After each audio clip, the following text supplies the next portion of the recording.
Nous ne sommes pas trop vieux pour ces conneries.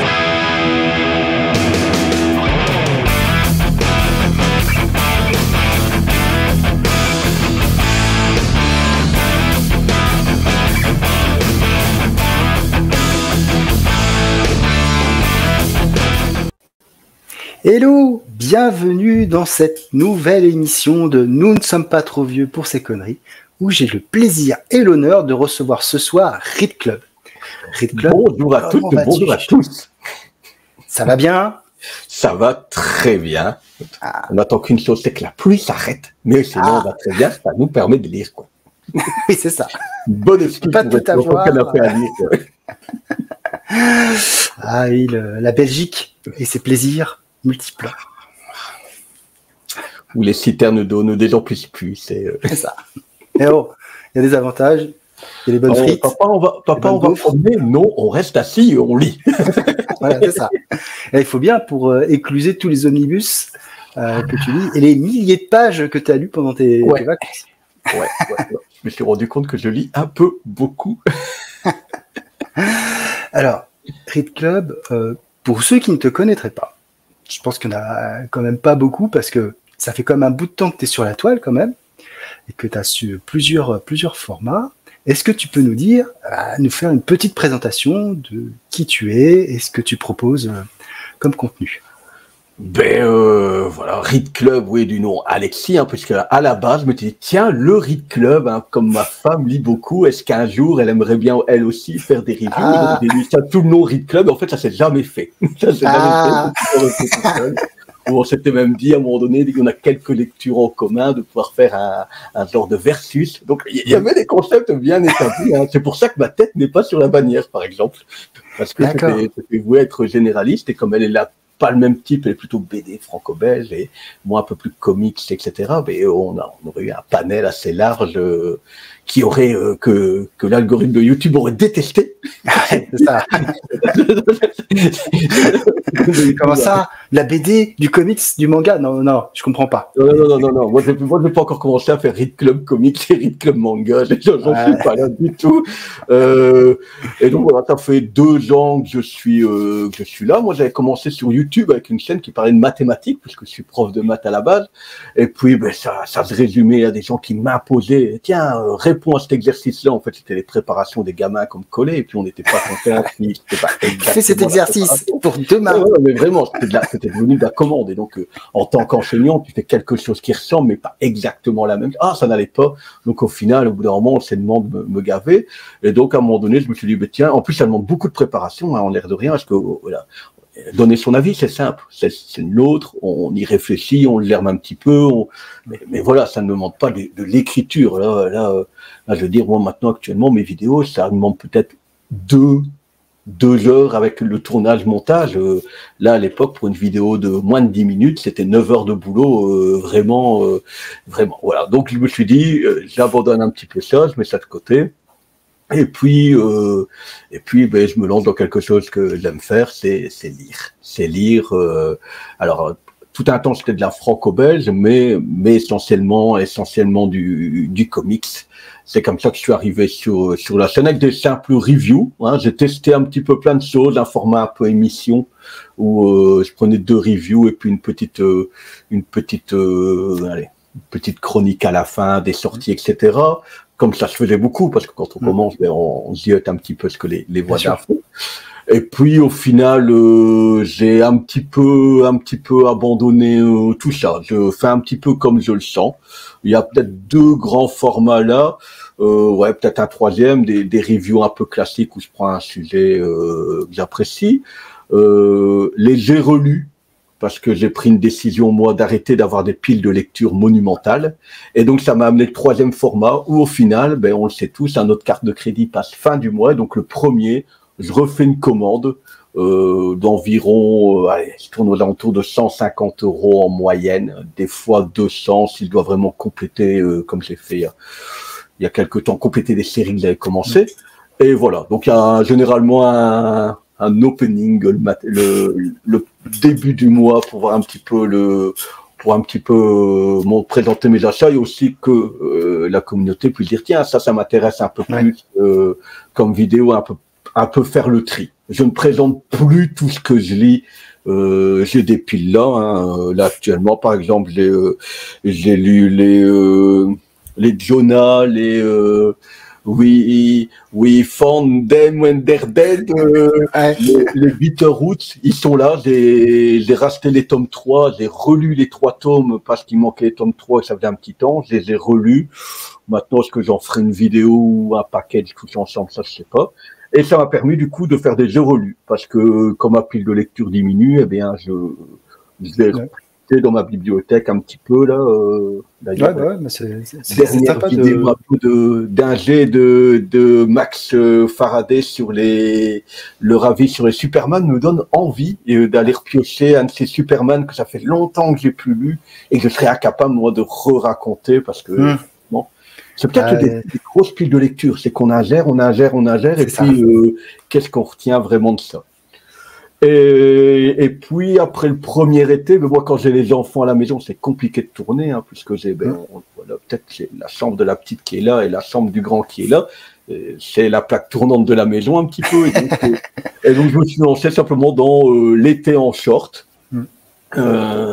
L'été en short où c'était l'idée en effet de continuer à communiquer au début des sorties et puis finalement ça devient essentiellement 3 critères, une lecture où les gens me proposent 3 critères, j'essaie de trouver une lecture et c'est devenu avec quelques membres de la communauté, c'est souvent les mêmes qui postent, mais de dire tiens, j'ai là notamment un bel exemple, on m'a posé et il est là, Grégor Geek qui me dit polar, gore et franco-belge. Alors des polars gore en comics, j'en trouve, mais en franco-belge, et de se dire, lui aussi est en train de chercher parce qu'il m'a posé ça en n'ayant aucune idée. Ah oui. Et donc c'est un petit peu le jeu là de se dire tiens, et puis d'échanger à quel BD, quel comics on a pensé chacun. C'est devenu essentiellement ça, et de temps en temps une présentation, une dernière chose que j'ai acheté ou quoi, comme là, j'en ai profité de ce format-là pour interpeller Max sur le fait que j'ai acheté cette ville et puis je passe de papier glacé à papier granuleux sans justification. Ouais, j'ai vu ta vidéo, c'est assez étrange, effectivement. Mais c'est drôle parce que j'ai cherché si c'était dû à une issue ou l'autre qui aurait été mais non, et il n'y a pas et je trouve pas de raison graphique. Par exemple, là, tu vois le style, et puis en fait c'est le même style, mais là je suis en granuleux, quoi. Donc voilà. De temps en temps, peut-être des feuillets qui ont été, c'est étrange, effectivement. C'est fou et c'est alterné, quoi. C'est pas une partie, c'est vraiment plic-ploc l'un à l'autre, quoi. Donc voilà un petit peu mystère. Mystère de Daredevil avec c'est la main qui est intervenue. Mais tu es présent sur YouTube, effectivement, mais aussi sur d'autres réseaux, sur Instagram. Instagram, c'est vrai que, Instagram, au début, je postais mes photos de bouquins. Et puis, c'est vrai que mes photos de bouquins, un peu moins. Parce que je trouve que toutes mes photos se ressemblent. et faire une belle. Alors en été, ça arrive aussi plus en été, parce que comme j'ai dans mon jardin, je fais des trucs, etc. Mais sinon c'est un peu plus compliqué. Là, on retrouvera, comme on sait pas mettre les formats longs, on retrouve les 3 critères, une lecture aussi. Je partage des fois en avant-première les vignettes et je me suis dit, je vais peut-être essayer en voyant un G, en voyant Mills le faire, d'un petit peu plus partager du coup où je vais chercher mes occasions, partager un petit peu plus de story time. je sais pas. La grande première, c'est ce soir. J'ai partagé le fait qu'on allait tourner, voilà. Et ma femme est dans la communication, me dit, mais si, tu devrais le faire. Et voilà. Et puis, en fait, par ces formats courts, je suis aussi sur TikTok. Alors, au début, je balançais tous mes shorts YouTube aussi sur TikTok. Et là, je ne mets plus que quasiment que 3 critères, une lecture, essentiellement, parce que, c'est drôle comment les mêmes choses ne fonctionnent pas de la même façon. Oui, tout à fait. C'est pas les mêmes personnes sur les différentes plateformes. Les dernières, alors ça m'intéresse. Je suis arrivé aussi sur YouTube parce que parce que analyser le phénomène m'intéresse, les hashtags, les bidules, les descriptions, etc. J'ai déjà utilisé des IA pour mes descriptions, pour mes tags, etc. Tu vois, j'aime bien ce côté-là, et c'est pour ça que je continue en dehors de faire des vues ou quoi. Mon optique, ce n'est même pas de vivre de YouTube, tu vois, même pas d'être monétisé. Je pense que le jour où je peux être monétisé, je ne l'annonce pas parce que ça me gaverait de jouer avec les impôts, les bidules, les machins, moi, tout ça, tu vois. Je dis souvent sur ma chaîne, le truc ultime, ce serait peut-être de recevoir des packs de la presse et de se dire, tiens, je dépense un peu moins pour lire et peut-être découvrir des choses sur lesquelles je n'irai pas parce que ce sont mes finances que je dois injecter. Donc voilà. Mais bon, pour l'instant, je t'avoue que quand j'envoie une demande, là, quand eux envoient dire aux gens, hey, faites-nous des demandes. Et on ne répond même pas. Mais voilà, c'est pas grave. C'est pas grave, ça va venir. À un moment donné, je pense qu'il y a des paliers à passer. Ouais, il y a des paliers, il y a des. Et en même temps, tu vois, il y a d'autres choses qui sont assez sympathiques. Hein. Toi comme moi, on est plus ou moins au même nombre d'abonnés. Hein. On est là sur les 750 aux alentours. Et quand on voit le nombre de vues qu'on nous produit avec le peu d'abonnés, on se dit, on a quand même tous les deux une communauté, je pense, assez active, assez fidèle. Ouais. Moi, je dis comme ici, mes dernières vidéos depuis septembre, je veux dire, avec ces 700, le palier des 250 vues est passé, et on arrive plus souvent entre 300 et 500 maintenant. Je me dis, waouh! Et le philosophe, moi, je fais aussi du théâtre d'improvisation depuis maintenant plus de 20 ans. Je suis dans ma 21e saison. Est-ce que tu as commencé à faire en intro de tes vidéos? D'accord, mais c'est pour ça qu'à un moment donné, j'ai fait une intro pour me marrer, et c'est vraiment ça la chaîne au final. Je me dis, tiens, ça me fait marrer, ça fera sûrement perdre du watch time, mais en même temps, ça en fait marrer plein d'autres, et c'est comme ça que, par exemple, Mill s'est rentré en contact avec moi, parce qu'il est tombé par hasard sur une de mes vidéos, mais qu'est-ce que c'est que ce gars, qu'est-ce que c'est que cette intro? Voilà, le chant du bureau était très bien trouvé.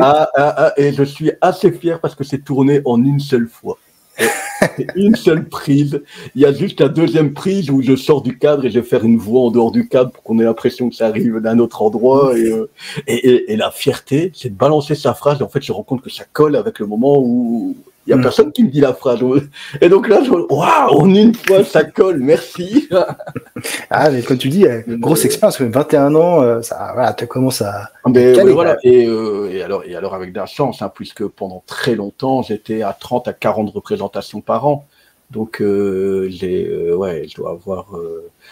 entre 600 et 800 représentations facilement. Quand même, en plus, c'est pas... Il faut avoir le sens du mot et de la répartie. Des spectacles avec 6-7 comédiens, des spectacles où on n'est qu'à 2 pendant 1h30 à traiter l'actualité du jour. Donc voilà. Voilà. Mais il m'est quand même arrivé un grand moment que je peux partager avec toi. Je suis en train de faire mes courses dans mon supermarché habituel et tout d'un coup, boum, mon téléphone qui sonne, message d'Instagram. Salut Read Club, est-ce que c'est toi que j'ai vu au carrefour de telle ville? Je dis, mais oui, je n'ai pas osé venir te parler. Et ça, c'est surprenant. Moi, avec l'improvisation, les gens, on va boire un verre après avec les gens. Donc, les gens, quand ils nous croisent en ville, ils viennent nous parler. Mais là, ce côté où je n'ose pas venir te parler, c'était assez énorme, c'est assez improbable. C'est marrant. Ce côté de...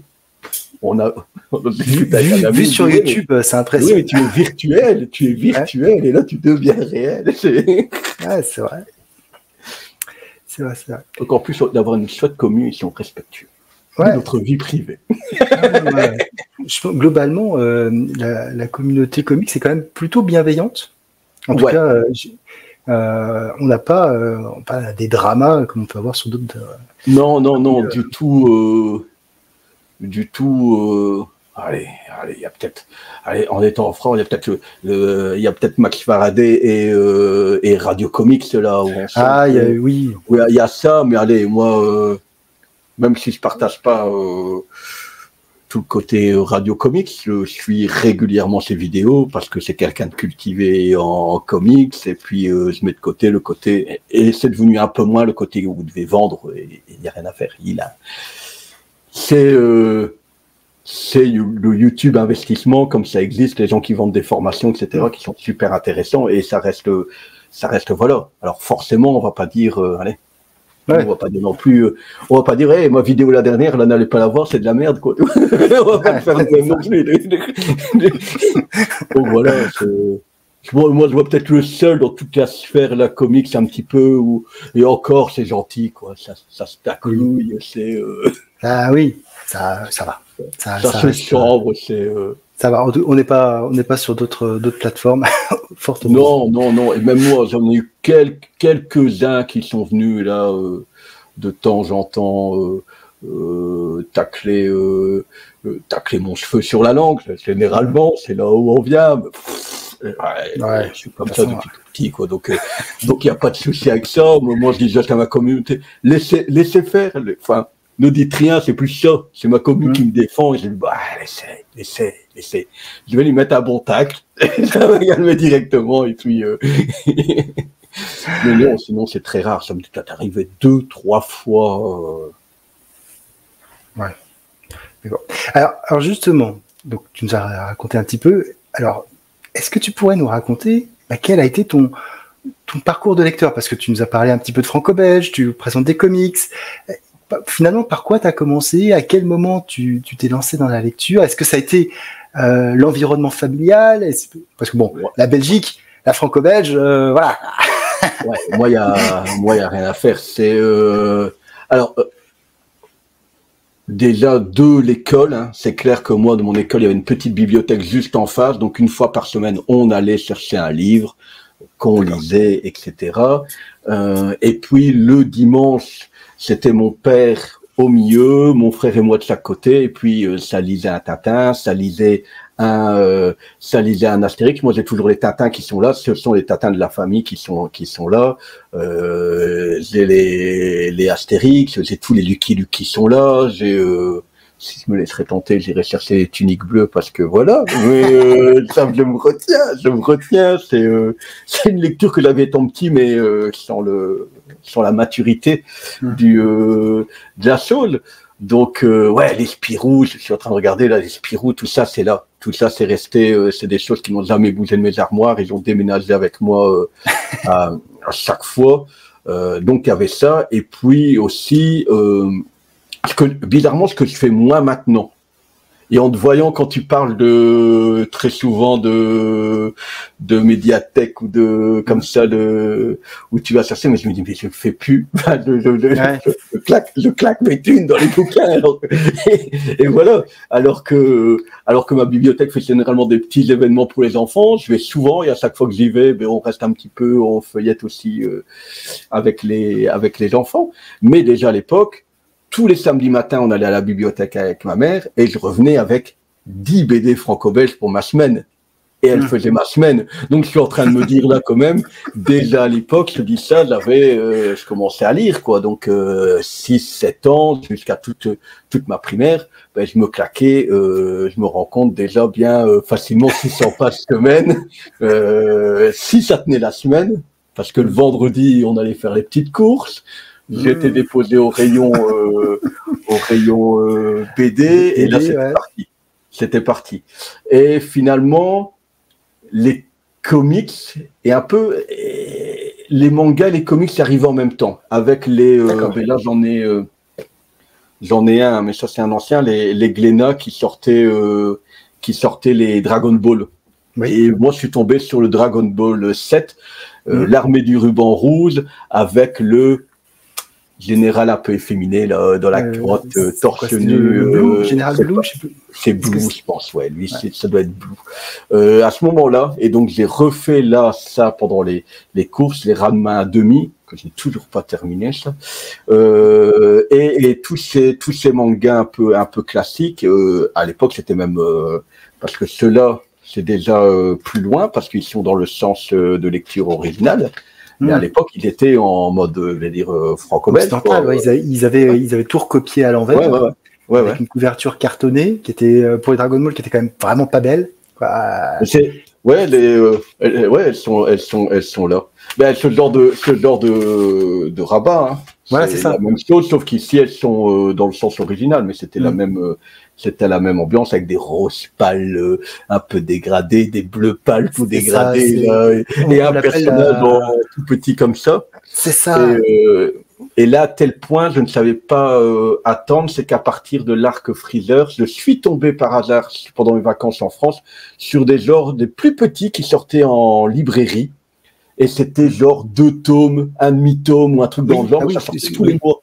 Et donc j'ai terminé ça et les covers étaient plus sympas. Donc j'ai terminé, j'ai laissé Glénat et puis ces petits trucs-là. Ce qui sortait en kiosque, les demi-tomes, effectivement, où ils avaient je crois que c'était presque une couverture originale, soit du chapitre, soit du tome, qui effectivement était plus sympa que les couvertures qu'on avait chez Glénat, où ça ressemblait à rien. On avait effectivement 2-3 personnages qui se baladaient sur la couverture, et puis des chiffres un peu moisis pour indiquer le tome. Un peu incliné parce qu'il y a un personnage qui le tenait, généralement d'une manière ou d'une autre. Voilà. Et après, j'ai découvert comme ça des guns, des choses comme ça. Tous les grands classiques des Noritaka. Les gens, quand ils disent Noritaka, personne ne dit quoi Noritaka. Et puis, finalement, les comics, moi, ça arrivait sur mes vacances en France, généralement au départ, où en fait, nous, dans les librairies, on voyait pas ça. Moi, dans mes librairies, je voyais pas du comics. Et donc là, je tombais, j'achetais du comics, on partait entre 2 semaines et 1 mois en vacances en France. Et puis, tous les matins, c'était parce que mes parents aimaient bien voyager pour visiter, hein, donc on se tapait quand même 1 heure, 2 heures de route par jour pour aller à gauche, à droite. Et donc, on s'arrêtait à la librairie du village dans lequel on logeait. Et puis, hop. Et puis, du coup, mais là, il n'y a quasiment plus rien. Mais attends, je ne vais pas prendre là aujourd'hui. On va s'arrêter dans une librairie dans un autre village un peu plus loin. Et donc, il y avait ces pochettes plastiques où il y avait 2-3 anciens tomes comme ça. Et c'est comme ça que j'ai commencé le comics. Et je le disais dans une de mes vidéos, je pense que ça s'appelle Batman. C'était une maison d'édition qui s'appelait US Comics. Et ils avaient fait un Batman Predator. Et ils avaient fait un Batman, je me demande si ça s'appelle pas, c'est pas Le Défi, et en fait, c'est ressorti sur Urban sur Doctor Strange. Sous ce nom-là, et c'est une histoire avec Doctor Strange, ça fait très proche du film. Je sais pas ce que c'est comme ça, mais Batman US Comics. La Proie, ça s'appelait Proie. Et donc c'était celui-là, et qui est ressorti sur chez Urban, c'est Doctor Strange, mais c'est quoi? Ouais, c'est ça. Ça s'appelle La Proie de Hugo Strange. D'accord. Donc, c'était les éditions, ça mettait en évidence à une époque un méchant, c'était, comment ça s'appelait ce nom de collection là? À une époque, il avait différents noms de collection derrière. Essentiel, DC Essentiel. Ok, ouais. C'est ça. Et DC Nemesis. Ok. T'avais le pingouin, t'avais une histoire sur le pingouin, t'avais une histoire sur Ra's al Ghul. C'était un peu ce qu'ils ont fait ici. Bad Day avant les. One Bad Day avant l'heure. Avant l'heure, quoi. Ah, c'est marrant. C'est le premier. Et finalement, alors je me dis avec le recul, peut-être qu'en librairie, en effet, il y avait du Spider-Man, du Batman ou quoi, mais j'ai un pote à l'école pendant 1 heure d'études qui était en train de lire un Spawn. Ah, je l'ai pas là. Ça doit être un Spawn numéro 6 ou 7 de Sesemic. C'était l'histoire où le Violator est en train de raconter à des gamins une histoire du passé avec un médiéval, chose qui donne le beau rôle, et donc il y a une double lecture. Tout à fait. Et un des numéros interdits pendant très longtemps, parce que tu sais, il est scénarisé par Neil Gaiman avec l'apparition d'Angela, je crois. Non, c'est pas celui-là. C'est pas celui-là avec le Medial Spoon. Lui d'Angela, c'est celui-là, c'est le 5. Il est là. C'est celui-là. C'est pas celui-là où il raconte avec le Medieval Spoon. Et il y a un deuxième problème, c'est qu'il y a Alors, il y a Angela et en plus, il y a Cerebus. Cerebus, oui. Il y a Cerebus dans celui-là. C'est cet épisode-là qui n'était plus dans l'intégrale Spawn, mais qui a été remis dans l'édition 30 ans. On les trouve dans l'édition 30 ans. Et donc là, j'ai commencé Spawn, et là, en fait, il me dit, ben là, j'ai trouvé ça dans la librairie du centre commercial. Et donc, c'était parti. Et donc, comme lui et moi, on le prenait tous les mois, bah, à mon avis, le libraire s'est dit, ben, j'en prends 2-3 et ça partira assez facilement. Et en parallèle, il y a aussi le Batman, la série animée des années 90, qui finalement, je pense que c'est mon contact avec le comics le plus régulier aussi, et qui avait comme ça aussi son petit mensuel à un moment donné où je dois en avoir une quinzaine chez moi. Tu les retrouves dans Batman Adventure, là, les gros blocs à 10 balles. Donc du coup, je les ai tous à la maison et je l'ai revendu, mes issues sur Vinted pour pas avoir le double. C'est marrant. Et ouais, donc finalement, quelque chose d'assez marrant entre le manga et le comic, c'est pas du tout la même approche, quoi. C'est assez marrant. C'est pas la même période. Le comic, c'était l'été. C'est marrant. Et donc voilà. Avec des Serval à l'époque, à la place de Wolverine, Dents de sabre. J'ai un comic Dents de sabre. Tout à fait, ouais. Et avec le recul, pour moi, ça faisait une seule histoire. Et puis, je l'ai relu là à un moment donné. Et puis, mais non, en fait, c'était une série. C'était une série. Et je comprenais même pas ça. Ça me passait. Quand tu prenais il y a un moment donné, c'est les Nova où j'en ai quelques-uns là. Mais à mon avis, parce que au moment où j'étais en vacances, il y avait les 2-3 précédents, plus celui de ce mois-là. Et puis, hop, donc ça fait que j'en ai 5-6 comme ça qui suivent. D'accord. Voilà. Mais je suis retombé du coup dans ces pochettes sur des Spidey, sur des Strange, sur des choses comme ça, quoi. Et après, une fois que t'es mordu, tu continues, quoi. Surtout quand t'arrives à je pense que je suis revenu à un moment donné. Tu vas plus en vacances avec les parents, donc moins. Et je pense que c'est l'arrivée d'Urban qui me fait remettre un pied dedans avec le. Ils sont là. Et c'était tellement cool avec ce format-là. Ici, c'est Flashpoint. Et donc, il y avait aussi Green Lantern Showcase, comme ça, qu'il y en a eu un ou deux pour lancer. Et puis, c'était parti, les séries Batman, on retrouvait toutes les séries Batman dedans. Green Lantern, on retrouvait tout l'univers de Green Lantern. Et puis, il y avait du Justice League où il y avait Superman. Et puis, ils ont décliné Superman à côté. Et on avait Justice League avec le reste. Et ça, c'était tellement cool, quoi. Ça, c'est vraiment dommage. Ça, c'est vraiment dommage parce qu'à un moment donné, je me suis rendu compte aussi, ça c'est le grand problème du comic, c'est que quand tu achetais les cartonnés, en fait, il y a des trucs que j'avais déjà lus. Tu vois, sauf que ça faisait pas forcément tilt à l'époque de ce truc-là. Et puis au final, j'ai abandonné ce format-là parce que ça me demandait d'aller moi à Lille régulièrement. Et de temps en temps, le gars il savait que je venais, il les mettait de côté, mais il vient venir dans combien de temps, je sais pas. Il m'en manque un, je vais le recommander, je vais donner le sien. Et j'avais des trous comme ça. Et à un moment donné, je suis quand même passé à prendre en mensuel. Et au final, tu dis c'est ridicule parce que j'en avais pour entre 80 et 100 balles. Je prenais tout ce qui sortait chez DC comme ça. Et tout ce qui sortait, c'est Marvel. Et tu t'en sortais pour 80 et 100 balles. Quoi. J'ai fait ça 1 an ou 2. Parce qu'à un moment donné, il y avait des trous, il y avait des choses comme ça qui manquaient. Mais tu avais tout, quoi. T'avais tout. Quand je pense ici que Marvel Comics, donc j'ai pas encore repris la relance, moi. La saison 2, comme ils appellent ça. T'es déjà à 16 balles. Et à un moment donné, je voulais reprendre X-Men avec Destiny au fixe, où j'ai abandonné parce qu'il y a trop de sorties. Ici, on veut déjà suivre rien que ça. S'il y avait à la limite un X-Men par mois, ça fait d'aller 32 balles et pour ce que tu suis sur le. Mais là, à un moment donné, c'est pas possible. Il y a 2-3 tomes rien que d'X-Men par mois, c'est. Il y a au moins 2 tomes sûrs, et puis après, il y a des tomes spéciaux qui peuvent sortir. Les events, les choses comme ça, quoi. Donc, ce qui fait qu'à un moment donné, non, c'est plus possible. Et donc, les destinés au fixe, je les ai là, actuellement, mais j'ai des trous. j'ai des trous parce que je les prends à un moment donné dans ma petite bourse aux livres, il y avait un gars qui les déposait, j'avais peut-être 1 ou 2 mois d'écart. Et ici, à mon avis, il les dépose plus. Il a peut-être compris qu'en mettant sur Vinted, il allait en retirer un peu plus que de les déposer dans une bourse aux livres. Peut-être. Mais c'est vrai que rétrospectivement, est-ce qu'on pouvait dépenser à un moment donné dans les années 2000 pour avoir toute la production et ce qu'on dépense maintenant, c'est un peu... Ouais. Et après, on est devenu exigeant aussi. Hein. Quand j'ai fait ma vidéo sur Strangle, tu refeuilles les Strangle, c'est du papier journal. Hein.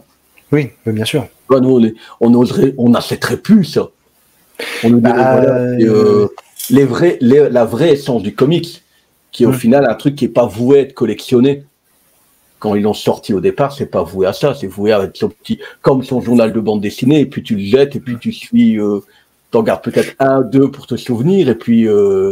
c'est sûr que, quoique, à un moment donné, les kiosques, ils sont quand même passés sur du papier un peu plus qualitatif. Les Spawn, par exemple. De toute façon, c'était obligé, si tu voulais avoir des couleurs qui sortent un petit peu, du papier glacé. Mais là, on n'est pas encore sur du papier réellement glacé, mais on n'est plus sur le papier journal. Là, j'étais surpris, c'est vraiment du papier journal, quoi. On n'est pas en train de parler de la dernière sortie d'iComics, là qu'on voit à travers les pages. Moi, je l'ai pas eu en main, je l'ai pas regardé, mais j'en ai vu quelques-uns qui... Moi, je l'ai eu en main, je l'ai feuilleté un petit peu. Je vais te passer un vieux Strange.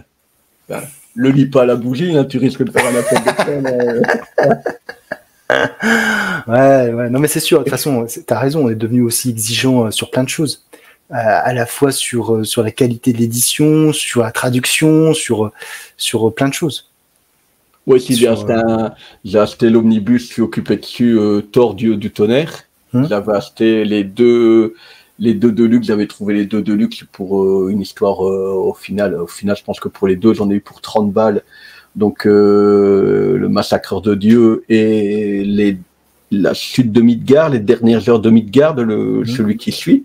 Et puis ici, oui, mon Deluxe, alors, sur la machin, elle est un peu déchirée. Hein, et ici, sur la jointure, ça a souffert. Mais j'ai payé 30 balles à la place de 90. Ouais. Après, le contenu, il est le même. Les pages, elles sont nickel. C'est, voilà. Ouais. Après, il suffit de réparer la couverture. C'était un peu bricoleur. Non, mais moi, je dis quelqu'un qui vend son omnibus et qui n'a pas la jaquette, j'en ai rien à secouer. Hein, sincèrement, moi, la jaquette, de toute façon, je la retire le temps que je le lis. Et puis, je la remets quand j'ai terminé de le lire. Donc, la jaquette, ça, c'est... C'est vraiment le petit truc qui ne sert pas à grand chose. Ouais. Alors, surtout que maintenant, en plus, c'est devenu la même couverture en dessous. Oui. Que les anciens étaient noirs, c'était un truc noir avec juste le titre dessus. Là, il pouvait y avoir, mais c'est sûr que si tu as une deuxième couverture en dessous, ça vaut le coup, mais sinon, ça n'a pas d'intérêt. D'ailleurs, pour les Deluxe, avant, ils avaient ça aussi. Les Deluxe, ils avaient une jaquette qui sont retirées. En effet, j'en ai des comme ça. Et puis, je trouve que la nouvelle version est tout aussi sympa. Mais que je n'achète plus finalement, parce que à la sortie, j'achète peut-être plus d'omnibus que voilà. Que de format. Proportionnellement, je vous dis, tu me dis à la limite maintenant avec 2 Deluxe, tu as quasiment un omnibus. Prends le risque. J'ai ça avec les Daredevil de Brubaker.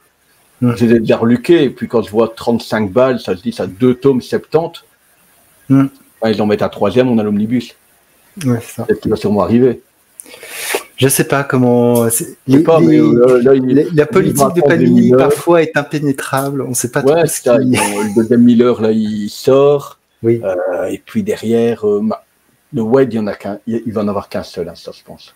Non, il y a un deuxième qui va sortir. Il y a un deuxième qui va sortir aussi, donc ils vont sortir ces 2-là. Ça laisse le temps de sortir le Brubaker. Et puis, ils nous sortiront le Dlarsky derrière. Je pense qu'ils vont sortir le Soul avant. Parce qu'il n'est pas encore ressorti. Mais c'est nickel, parce que moi, je les ai pas, les Daredevil, je les ai pas du tout. Donc, parce que j'ai pris le dernier tome de Dlarsky pour clôturer. C'est la série que je vais prendre en 100% pour clôturer. Et parce que j'ai enchaîné le Gardien de la Galaxie, là. Je l'ai acheté, ça sera en 2 tomes, donc je me dis c'est pas un engagement de fou, mais sinon. Donc au final tu baignes dedans depuis tes tendres années. Voilà, et c'est pas fini. Et bah, je vais te poser la question, du coup, la célèbre question.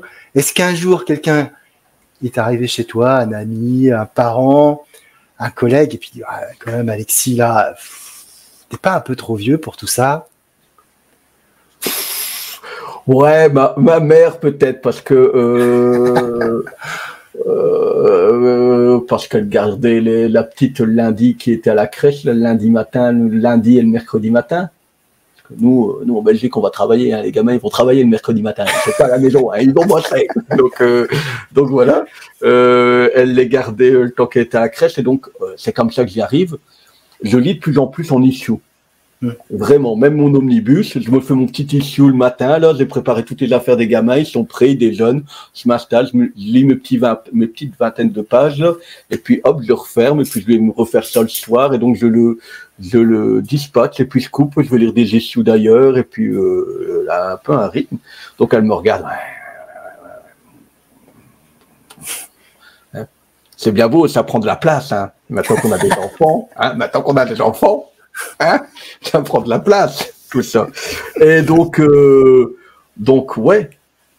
Et on va arriver à un moment donné où je me pose la question, est-ce que je vais pas lire du numérique? Je reluque de plus en plus les néo. C'est les doubles pages qui me dérangent. Mais après, voilà. Et je t'avoue que je suis enseignant. Et je ne me verrai pas, pendant un temps de pause où j'ai rien à faire, ouvrir un comics dans la salle des profs. Parce que, mais c'est drôle, parce que la franco-belge, j'ai l'impression que ça ne choquerait pas les gens. Ça ferait un peu nostalgique. J'ai l'impression que la franco-belge, elle vieillit avec son public et on n'ose rien dire, quoi. À la limite, tu peux parler du dernier Astérix, etc., dans la salle des profs. Et en même temps, tu te rends compte de plus en plus que on fait tous un peu pareil. J'ai l'impression que ce soit les jeux vidéo, toutes ces choses-là, c'est resté un petit peu... mais au final, ces jeux vidéo des années 80, j'entendais une radio belge, un gars qui participait à un jeu TV à 60 ans, et c'est quoi votre passion, les jeux vidéo? Mais ouais, mais en fait, le gars, il a commencé les jeux vidéo, il y avait 15-20 ans, sauf que ça fait... il a juste vieilli. Il a juste vieilli, il a la même passion. En fait, on a juste vieilli tous. Et après, derrière, non. Moi, je me sens pas trop vieux pour ça. Et ça amène même une certaine culture, quoi, parce qu'en improvisation, la fois, j'étais en train d'expliquer le récit. Il y a quelqu'un qui avait reçu comme personnage Conan. Et lui, Conan, c'était un barbare teubé. Et moi, le barbare, taper. Mais non, Conan, c'est pas ça, les gars. Conan, on dit Conan, ça peut être vu comme un Kratos pour leur donner des références là actuelles, voilà. Et les gens, bon, mais non, prenez, ouvrez, il y a des vrais sujets, il y a des vrais sujets. Mais oui, il y a des thèmes, il y a un discours derrière, il n'y a pas que juste bouga la bagarre, comme on dit. Voilà. Et je pense que tout doucement aussi, moi, mes élèves, ils sont surpris, hein. De dire, ils savaient que j'avais une scène de maths, et puis, mais monsieur, je vous ai vu sur TikTok, je vous ai vu, vous lisez des comics? Mais oui. Forcément, c'est mieux le manga, etc. Mais c'est vrai qu'il y a des. Je sais plus si c'est avec toi qu'on en parlait, mais c'est vrai que en tant que lecteur finalement de franco-belge comics et de manga, on est ouvert à tout, alors qu'il y a des personnes effectivement qui vont être très fermées et dire le comics jamais, le manga jamais, ou à contrario. Moi, je lis des mangas, je lirai jamais de comics, ça m'intéresse pas. C'est très marrant ce cloisonnement. Mais il y a aussi, je pense que les films qui en sortent, qui font plus de mal que de bien pour le grand public. C'est pas faux. Les parents qui vont voir avec leurs gamins un Spider-Man, un Thor. Thor 4, je pense que... Et même Ragnarok, les gens disent moi un peu moins Ragnarok, mais comment ça déglingue Planète Hulk bien comme il faut, c'est quand même bien sympathique. est-ce que eux iraient lire ça que par exemple un Batman qui reste peut-être le plus... d'ailleurs, Sofiane, en vote, c'est Batman qui a gagné lors de son live là, des 8 heures. Mais parce que Batman est resté adulte, avec des thèmes d'adultes, dans les films, quoi. Ah, vraiment, on voit pas Batman faire une blague. Sauf dans Batman Forever, et je crois que tout le monde le déteste. Ouais, voilà, Batman et Robin, pardon. Batman et si quelqu'un avait vu uniquement Batman Forever et Batman et Robin, hein, je crois que c'est Batman et Robin le pire. Il n'aurait pas été voir du comics, quoi. Moi, j'ai un copain qui, de temps en temps, lit de temps en temps du Harley Quinn. D'ailleurs, parce que je lui ai offert, faut pas spoiler, mais je l'ai offert, tu sais quoi. et du coup, il s'est mis un peu plus à lire du Harley Quinn, et parce que la comédienne lui plaît beaucoup, et que du coup, toutes ces choses-là font que c'est cool. Mais voilà. Et je suis d'accord avec toi. Effectivement, on peut avoir des a priori très négatifs quand on se base uniquement sur des films ou des séries télé. Je me refais la série animée de Batman qui est sur Netflix. Mon fils a regardé quelques épisodes avec moi, mais c'est quand même déjà bien ado, quoi. Il y a cette double lecture. Lui, il voit le Joker il est pas gentil, et puis voilà. Mais derrière, ce n'est pas de la gaminerie. Ou je me retrouve pas dans Justice League, moi. J'ai recommencé, que j'ai abandonné. J'ai abandonné une fois que Batman est sorti parce que je trouve ça gamin. Je trouve ça un peu plus, je trouve ça un peu plus gamin, un peu moins bien ficelé, quoi. D'accord, ça fait longtemps que je l'ai pas revu. Batman série animée, il est tellement pas grand chose à rester dedans. Et puis les mots pourris sur les titres en français quand tu lis la traduction anglaise. Mais ouais. Donc ouais, de toute façon oui, je pense que après on est quand même une génération où tout ce qui est un peu geek, on l'accepte de plus en plus, c'est beaucoup mieux. Mais c'est vrai que je te rejoins sur le fait que malheureusement on peut faire plus de mal que de bien avec certaines choses. Parce que c'est vrai que une personne qui pense au Massacreur de Dieu et qui pense à Thor 4. Lisez Massacreur de Dieu, si vous n'avez pas lu Thor, mais lisez Massacreur de Dieu, enfin... Il y a tous les éléments de l'épique dedans. Et ça monte, et sur la dernière issue, il y a des doubles pages là, avec des... qui c'est bien... et même Gore, le méchant, comment il est développé. Ouais, non. Et pour avoir relu récemment justement la fin du run de Jason Aaron avec King Thor, là aussi, hein, ça finit... Il y a de l'épique partout, en fait. Je me dis... Mais là, c'est ça, l'omnibus, parce que sur Omnibus, les derniers issues, c'est King Thor. J'en suis pas encore là. Hein. Je suis peut-être les seuls moments où il y a des trous, puis tout d'un coup, il y a plus son marteau. Moi qui avais lu DS du tonnerre, je me dis, vous êtes dans l'autre, je vais apprendre comment il a perdu son marteau, et en fait, c'est pas dedans. On passe d'une issue à l'autre, tout d'un coup il y a son bras en uru noir là, et voilà, c'est un petit peu sous-entendu que c'est Nick Fury qui est la cause de tout ça. Mais j'ai dit je vais aller rechercher ça un peu plus. Parce que je crois que dans l'omnibus ils ont pas mis comment ça s'appelle. Je pense que c'est dans Original Sin. Tout à fait. Parce qu'il y a l'événement là. En fait, c'est comment dire, la perte de son marteau effectivement est dans Original Sin, mais la raison pour laquelle il la perd, c'est pas Original Sin, c'est autre part, je sais plus, mais c'est dans le run, je crois. Mais voilà. Et donc ça finit Kingspan parce que c'est pas de Jason Aaron hein, sur l'omnibus, c'est pas de bêtises. Hein. Si, c'est lui. C'est Jason Aaron. Donc voilà, ça se termine à King Thor. Et je me suis même dit sous quelle mesure.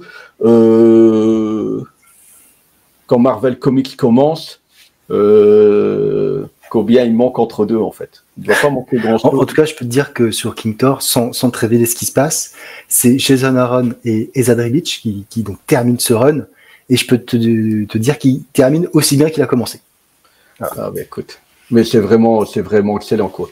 Mais voilà, et on se dit, mais quel gâchis. Quel viol de licence, quoi. Rien. Tout est ridicule, tout est.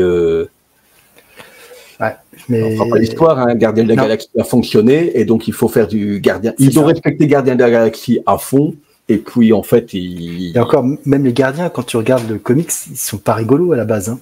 Ouais, mais les dernières séries en sont là. Les séries, elles sont basées sur les films, d'une certaine façon, tu vois. Ouais, on reprend la même chose que dans le film pour faire ça leur colle bien, ça leur va bien.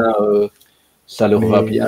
Oui, on est loin dans Annihilation Conquest, la première rencontre avec Groot qui parle.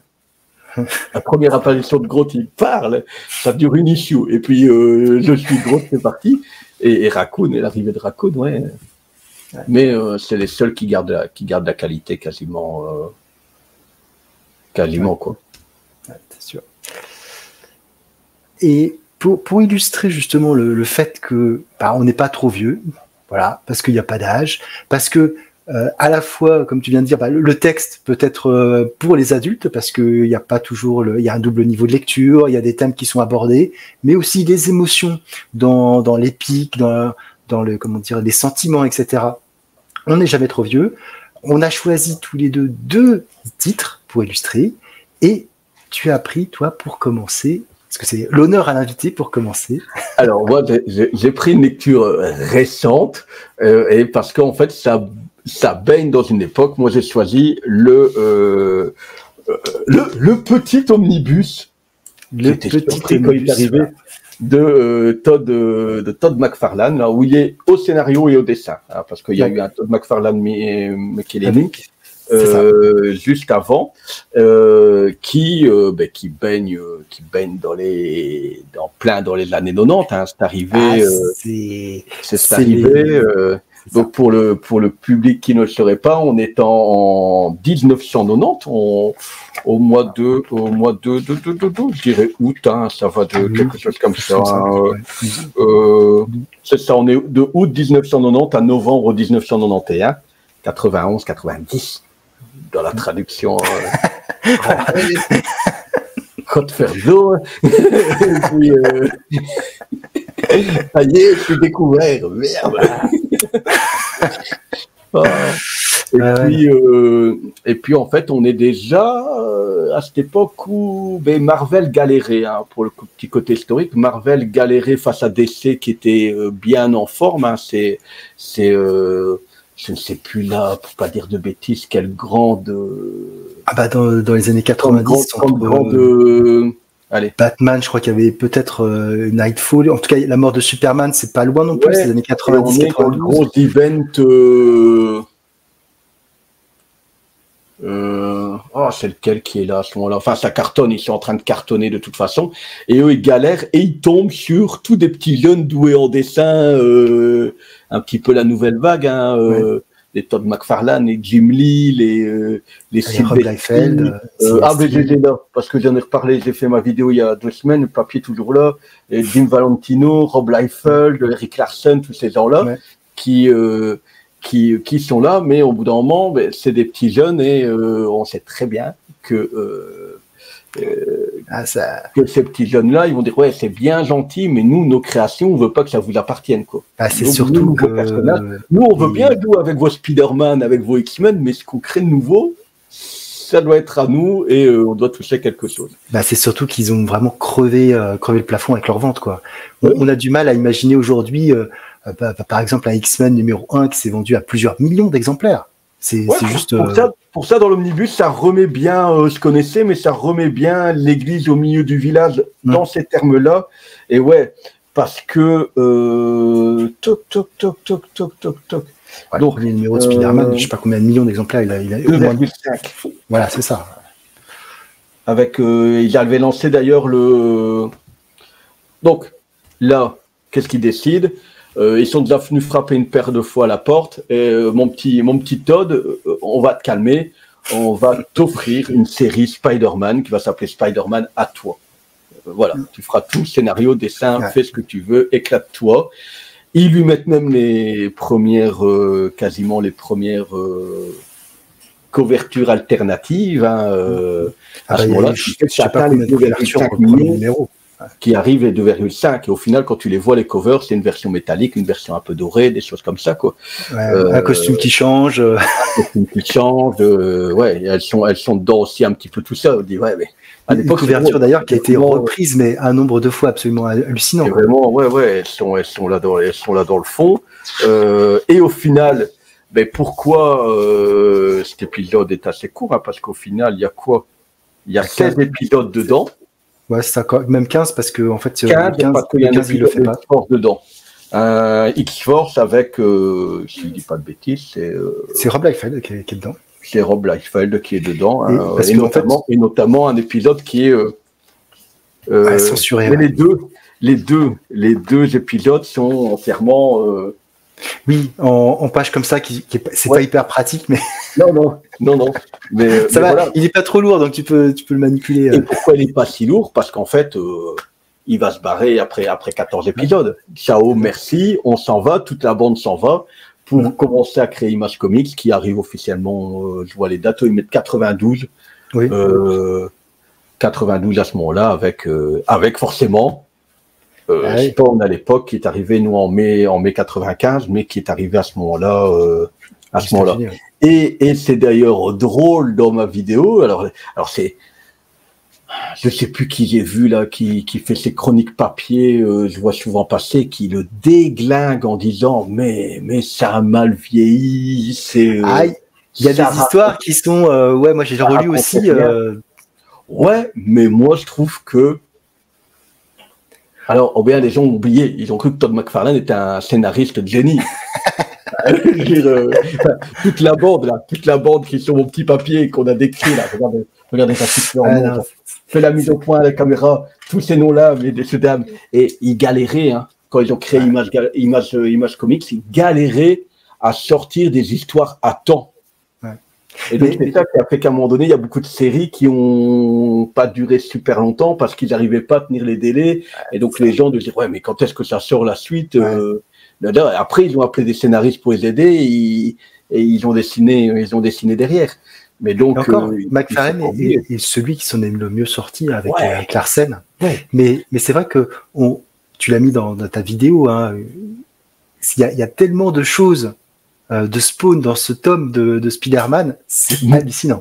Mais ça ne m'a pas frappé tant. À l'époque, je le connaissais pas cette période-là de Spider-Man. J'ai lu aucun épisode. Et donc, tant quand on voit Cyberforce, quand on voit Wildcat, putain, ouais, ça pue, ouais, Wolverine, c'est Rip Claw, quoi. On les reconnaît. Et tant là, jamais personne ne dit Spawn a pompé de Spider-Man. À aucun moment, il n'y a personne qui le dit. Tandis que sur les autres, on y va. Allez. Savage Dragon, c'est un mélange de Hulk et de. C'est un Hulk que moi bodybuildé, mais c'est lui, quoi. On lui a mis une colorette, on enlevé sa crête et il a mis une perruque et on y est, quoi. Il n'y a personne qui va. Il y a personne qui emmerde Todd McFarlane sur le sujet. Pourtant, c'est vrai que quand je l'ai vu, j'étais oh bien le lézard dans sa position, mais punaise, rallongez-lui, faites-lui les jambes un peu plus fines, c'est lui, et des personnages, alors c'est drôle, hein. C'est le personnage du Violator qui apparaît à un moment donné, c'est lui, quoi. Le personnage du Violator, tu sais, il y a un SDF, il ressemble très pour trait au Violator. Et c'est un mélange de Billy Kincaid, de Tony Twist, c'est un mix de tout le monde. Enfin, il y a des positions, quand il y a des capes, il y a Morbius avec sa cape, sa position, c'est ça, quoi, c'est Spawn. Il est comme ça, et je suis quasiment sûr, je revois Spawn avec le décompte de ses pouvoirs, et la flamme verte qui arrive, qui fait une téléportation, je sais plus quoi. J'ai pas su aller voir, j'ai pris dans les premiers, parce que là, c'était flagrant, et que je retrouvais le look de New York. Les SDF. Les SDF, il est dans la rue. Il y a Spider-Man qui est recroquevillé dans les poubelles, et je revois cette image de Spawn qui est dans les poubelles, et c'est une femme qui vient de sauver. Il vient de sauver une femme, il y a un flash, il tombe dans les pommes, et la femme le tient dans les bras, il est tout recroquevillé comme un bébé, comme ça dans les cartons. C'est exactement pareil, quoi. Son super bouffon, je le disais, Alors, il s'appelle Curse au début, après il change de nom, mais tout son côté rédempteur, précis, précieux, c'est ça. Le look, c'est pas le même. Si, il y a la capuce, on dirait la capuce du super bouffon, etc. Mais c'est exactement. Et après, moi, en termes d'histoire, enfin, ça m'a pas... je me suis pas emmerdé en disant c'est des années 90. C'est le comique des années 90. Enfin, on lit le chant du bourreau... D'ailleurs, la musique est bientôt sur Spotify, mais voilà, c'est ça, c'est vraiment, c'était comme ça partout. C'était pas que lui, tu vois, partout. C'était l'ambiance de ces années-là, quoi. C'est sûr, mais tu vois, autant le premier arc avec le lézard, donc Tourment, moi je trouve qu'il est toujours très efficace. Ouais, et parce que ça amène ce Spider-Man sous pression. Enfin, le gars, il se fait courser pendant 4 issues, le 5e, il est au bout du rouleau, quoi. Après, il y a des petits arcs qui font 1 ou 2, etc. Le deuxième gros arc, c'est avec Wolverine et le Wendigo. Et autant, tu vois, je trouve que l'idée est bonne, mais l'exécution est un peu bancale.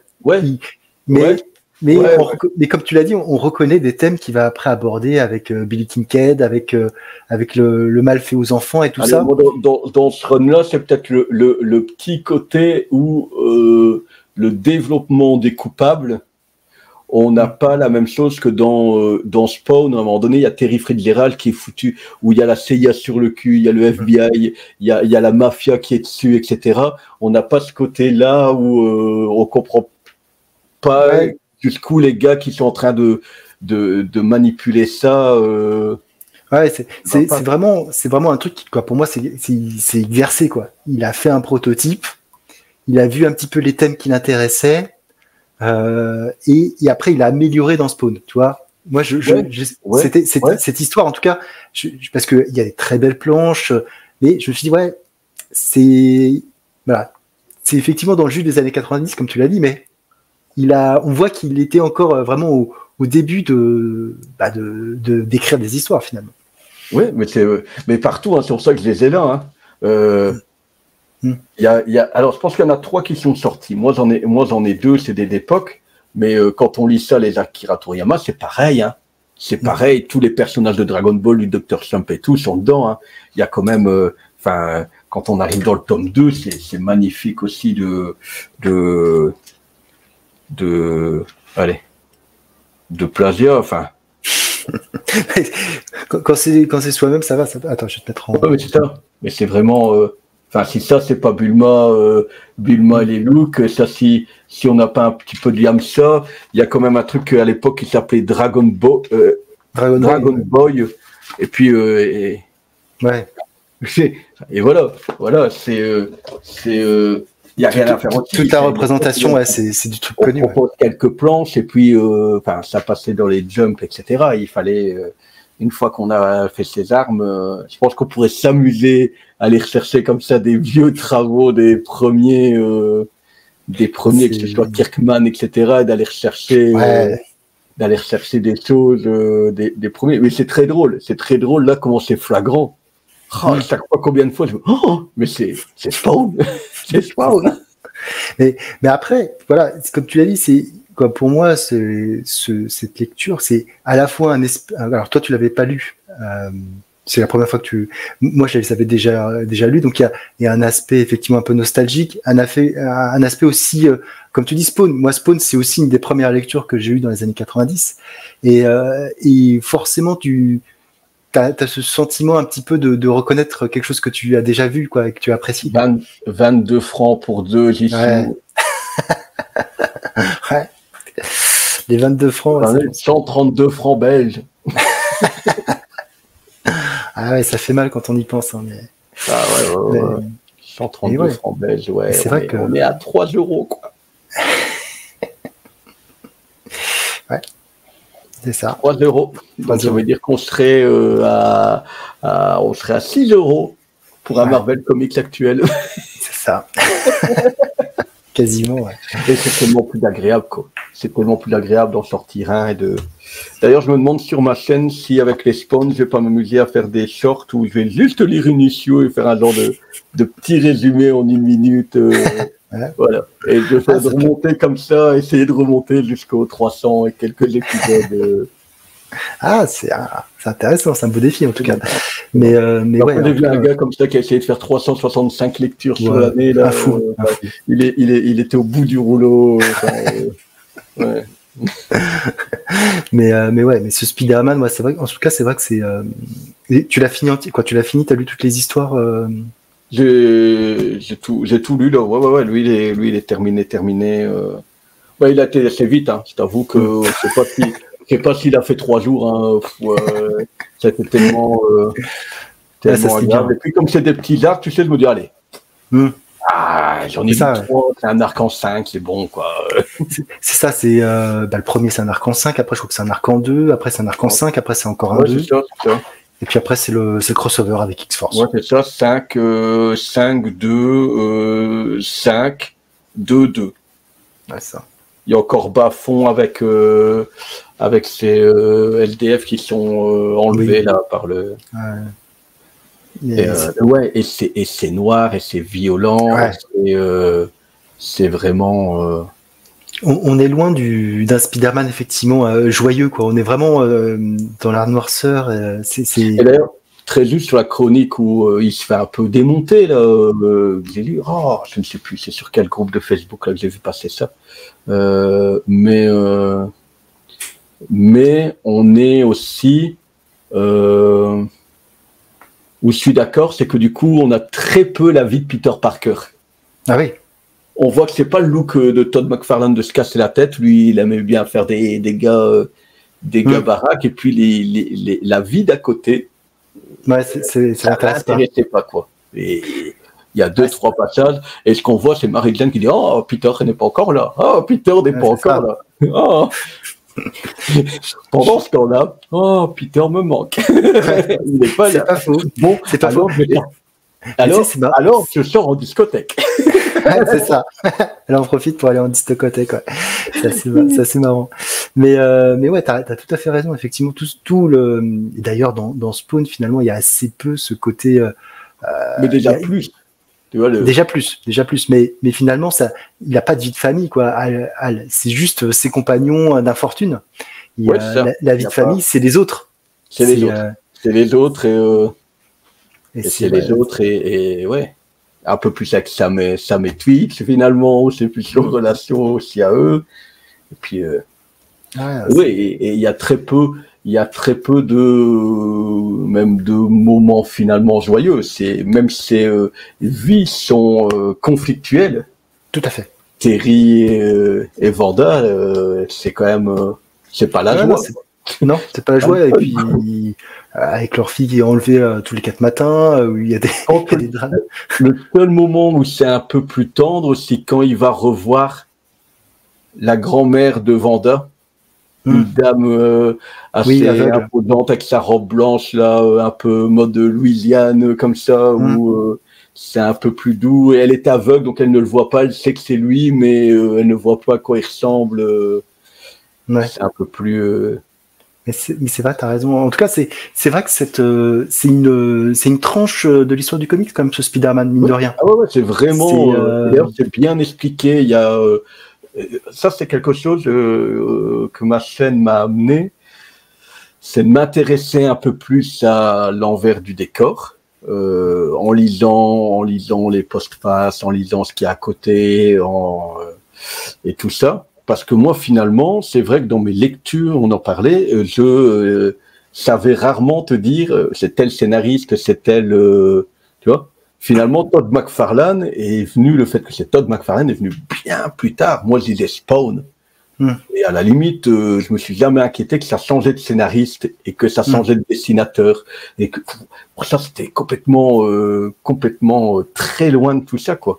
Je me suis intéressé un peu, ouais, en suivant cette culture, un petit peu en suivant cette culture YouTube, etc. Hein. D'ailleurs, c'est vraiment la couleur que je préfère donner à ma chaîne. Oui, je fais des recherches, etc. Mais là, je peux parler d'Image Comics parce que c'est un moment qui m'intéressait, donc je me suis intéressé à ça. Mais je serais incapable de dire oui, toute l'histoire. Ici, Max, là, il fait Il fait toute une série sur cette semaine sur Malibu Comics. Alors je sais quel est le rôle de Malibu parce qu'ils sont rentrés chez Image Comics à un moment donné et qu'ils ont donné un coup de main à Image Comics. Mais je serais incapable, je suis pas une mémoire vivante du comics, quoi. Ça reste moi le ressenti d'un lecteur et c'est vraiment l'objectif, quoi. Les guides, j'en ai fait un de Batman, mais parce que j'ai beaucoup de Batman là et donc je sais dire aux gens, c'est dans cet ordre-là surtout où il faut lire.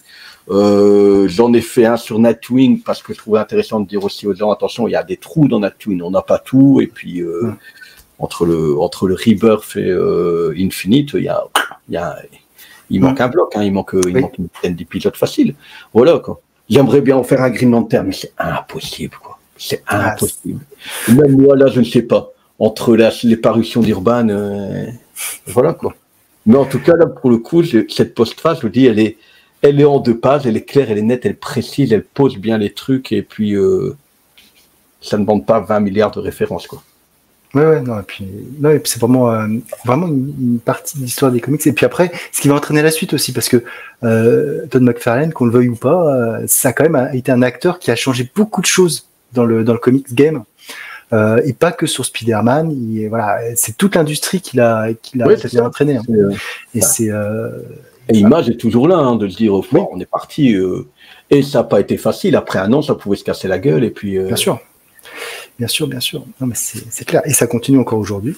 Ouais. Et parce que les gens oublient, hein, mais du Invincible, du Walking Dead, c'est eux, hein, c'est cette bande-là. Hein, bien sûr. Enfin, encore toujours maintenant. Hein, combien de fois je me suis dit, ah ouais, c'est Image Comics, quoi. Et ça, je fais un peu plus attention, crédit, etc.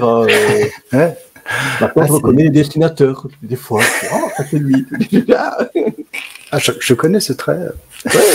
Voilà. Eh bien, merci pour cette review. C'était intéressant. Moi, je vais parler de la mienne, du coup.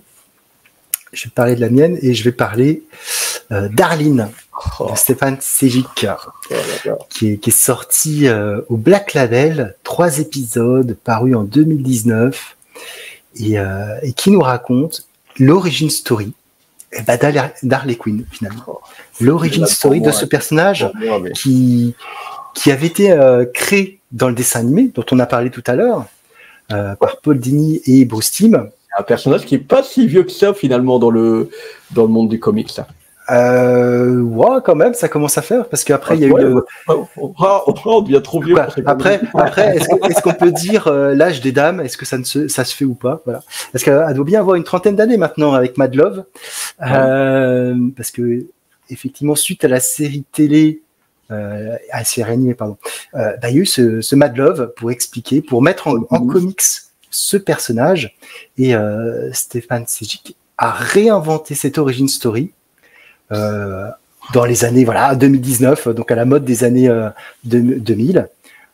Il va exploser, effectivement, il va donner beaucoup plus de profondeur. Il y avait déjà pas mal de choses dans Mad Love, mais il va vraiment donner une profondeur à ce personnage très intéressante. Et donc on va suivre ce personnage du Dr Quinzel qui au début, en plus, ce qui est très intéressant dans ce comic, c'est que ce personnage n'est pas vierge de tout. Il a un passé, il a eu des fêlures, il a eu des souffrances et des attentes. Il y a de l'ambition derrière, et donc elle présente un programme pour réhabiliter les criminels qui ont subi un syndrome post-traumatique. Elle passe pour une nana avec des idées déjà un peu farfelues, quoi. Oui. Elle pense y arriver, cette petite gourde. Elle est vue comme la petite gourde par les gens de son école, après, les gens de son école, là, effectivement, la méprise parce qu'elle a eu une histoire avec un professeur. Donc, il y a eu plein de choses et effectivement, son idée, c'est que au fur et à mesure des situations, plus il y a des situations de violence, plus l'humain, sur un réflexe immunitaire entre guillemets va se protéger et donc va devenir un psychopathe. Voilà, il va plus ressentir d'émotions et c'est pour ça que certaines personnes agissent comme telles et donc son idéal c'est de le prouver et après une fois qu'on connaît la cause, on peut résoudre cette maladie. Et il faut trouver un patient d'héros. Et effectivement, ce qui va se passer, c'est qu'il y a plusieurs choses qui vont se passer. Et c'est qu'elle va réussir, grâce à Lucius Fox, à avoir une bourse pour intégrer Arkham et donc faire son traitement avec les criminels. Sauf que au cours d'une soirée, elle va être confrontée au Joker et de manière fortuite et violente. C'est ça. Hors asile, quoi. Et vraiment, ça va la marquer au fer rouge, cette rencontre, cette violence. Et c'est même une rencontre avec le Joker et Batman. Tout à fait. Parce que Batman, finalement, n'est pas à ses yeux, alors qu'elle n'est pas encore frappadingue, je veux dire, son Batman qu'elle perçoit ne perçoit pas Batman comme la population, elle perçoit Batman quand même comme comme une brute. Comme dans l'enseignement, on dirait comme un harceleur. Le Joker est harcelé. Ouais.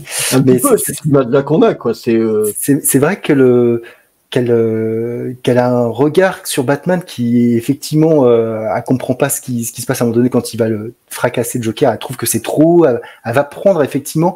Elle a un syndrome de Stockholm très rapide, hein, parce que en un clin d'œil, elle est menacée de mort par le Joker qui finalement la laisse vivre pour une raison qui lui est propre. Hein. De toute façon, c'est le chaos, hein, le Joker, c'est au gré de ses envies.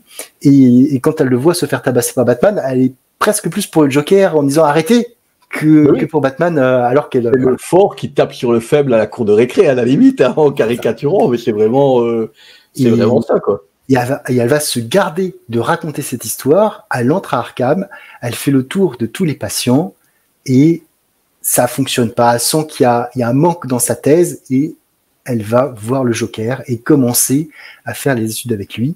Et va naître à ce moment-là une relation très ambiguë de patient et de docteur qui va conduire d'une certaine manière à l'irréparable puisque Harley Quinn le docteur Quinzel, qui n'est pas encore Harley Quinn d'ailleurs, va prendre un certain nombre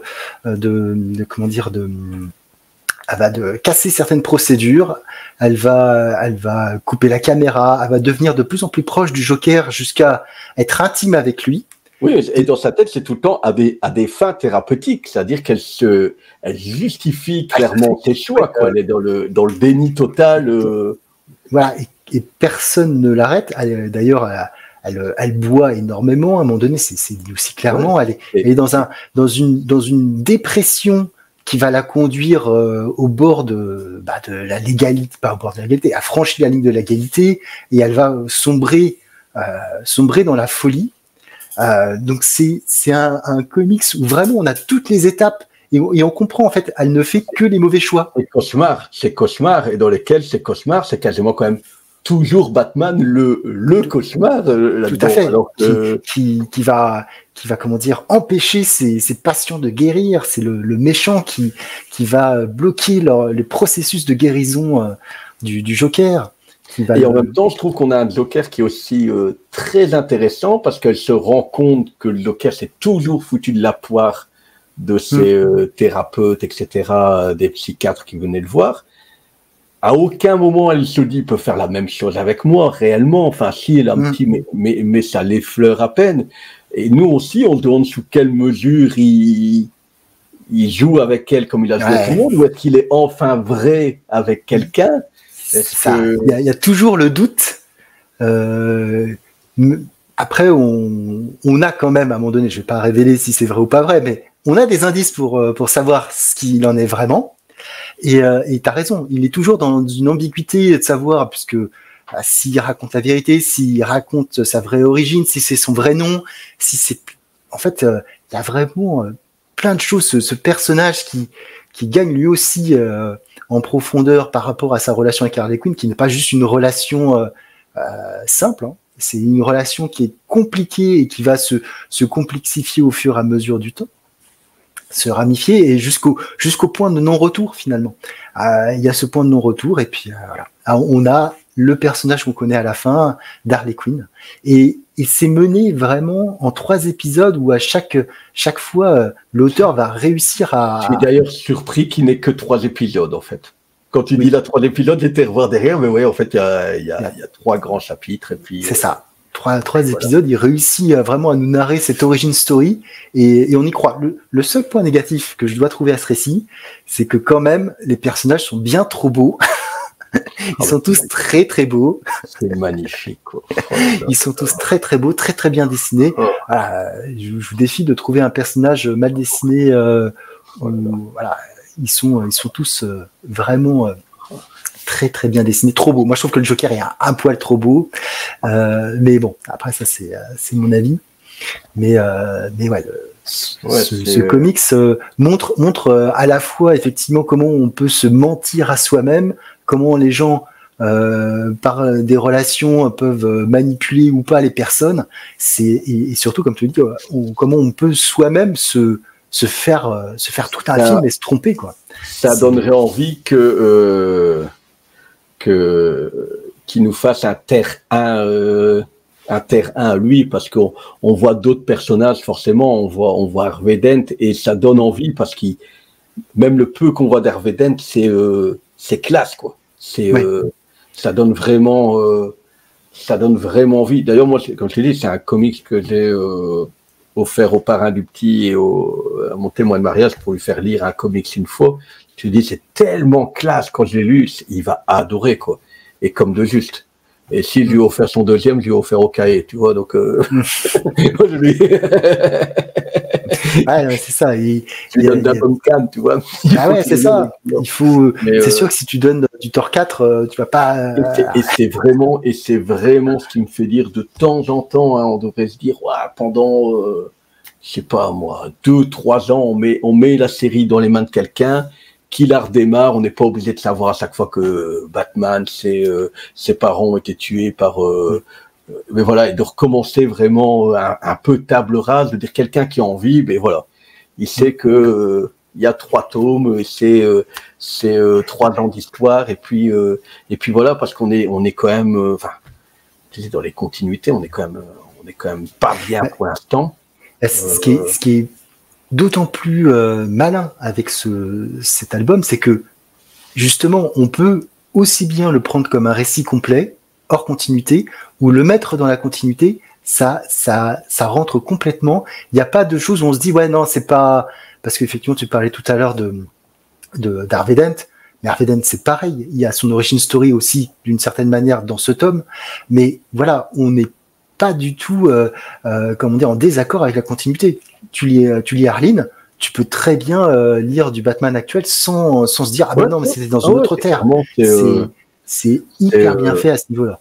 Au final, c'est vraiment sur ce don. Mais d'ailleurs, en Black Label, généralement, c'est quand même assez costaud, quoi. Ouais. J'ai rarement lu un Black Label, là. D'ailleurs, je me suis remis le mois passé, là, en décembre. Décembre ou janvier, décembre, je pense. Où je me suis refait une grosse salve, là. Mais j'étais recherché tous les Black Label que j'avais pas pris, hein, les Aquaman Andromeda, les Far Sector. Dans le monde de Green Lantern, pareil, on peut le prendre comme ça, clap. Et puis ça fonctionne. Le Catwoman Lonely City, enfin, c'est toujours excellent. Et comme quoi, quand on laisse de la liberté aux auteurs. Wonder Woman, alors Historia, la Wonder Woman Historia, ouais, qui en fait n'est pas Wonder Woman. Non, c'est plutôt Amazon Historia. Amazon Historia, mais c'est et de se dire. C'est le premier titre Black Label annoncé en 2018-2019 quand ils ont annoncé ça aux US. D'accord. Et il est sorti, il y a peut-être 6 mois de décalage avec les US, quoi. Et il est sorti 3-4 ans après, quoi. Bon, on comprend pourquoi.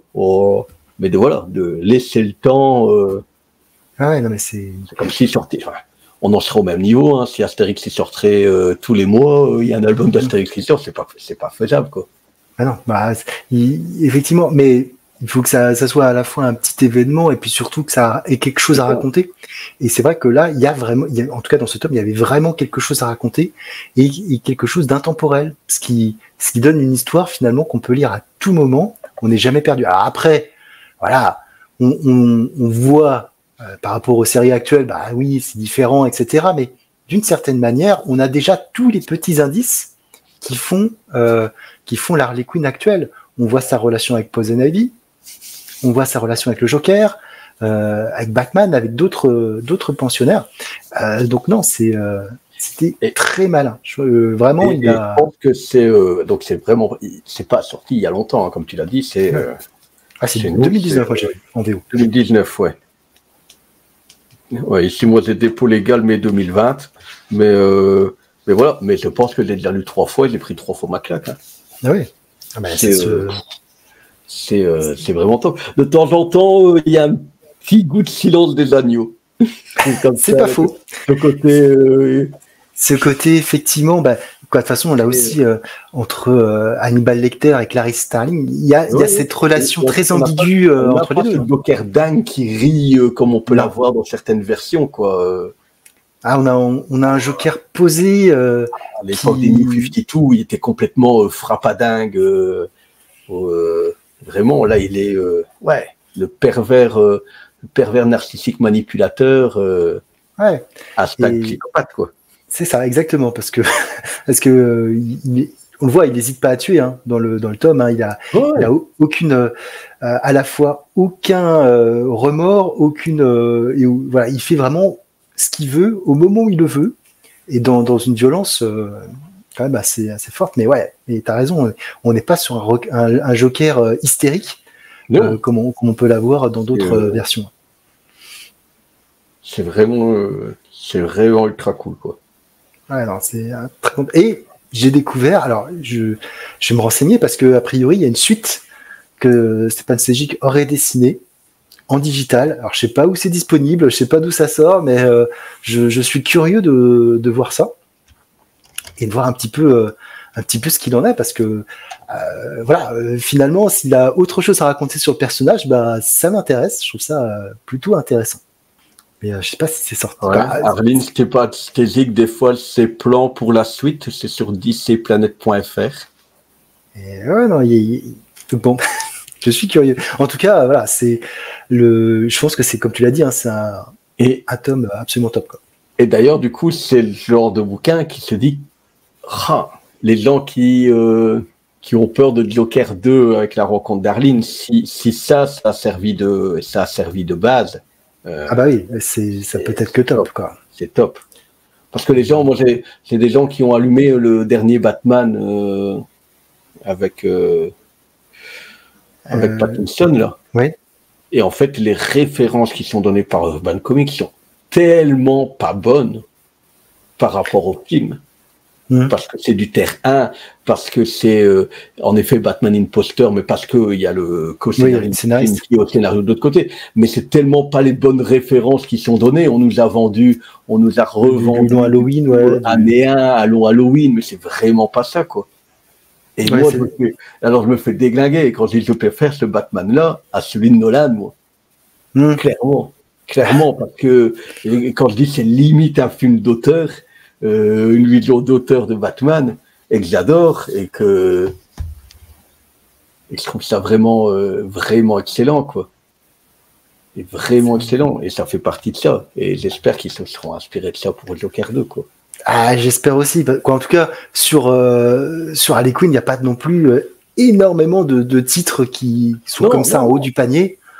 Et qu'on dit peut-être une comédie musicale, mais oui, allez-y, quoi. Parce que s'il y a bien 2 personnages où si c'est bien fait, bien utilisé au bon moment, leur moment de folie, leur moment où elle glisse et que c'est chanté, que c'est c'est ça, parce que le moment où elle glisse dans le bouquin, elle tombe amoureuse. Enfin, elle glisse, elle tombe amoureuse. C'est pas tellement elle tombe dans la folie, c'est elle tombe amoureuse. Mais c'est une folie, c'est vraiment ça l'amène là, mais c'est pas la folie. À la limite, c'est pas la folie qui fait. Enfin, elle va devenir dingue, on le sait. Mais c'est Oh, de temps en temps, c'est mignon. Oh, Ouais, j'aimerais bien connaître un amour comme ça. Ouais, mais parce qu'elle, elle est pas là-dedans. Elle est. Ah ouais, non, elle devient, on voit qu'elle est, effectivement, elle est perchée, ouais, elle est très très perchée. Et au fur et à mesure, ouais, mais c'est progressif en fait. C'est progressif, ouais. Et c'est mené au fur et à mesure. Et t'as tous les indices pour voir déjà qu'elle, c'est une personne qui va pas bien, quoi. Non, qui va pas bien. Sa vie, hein, c'est pas le coup de.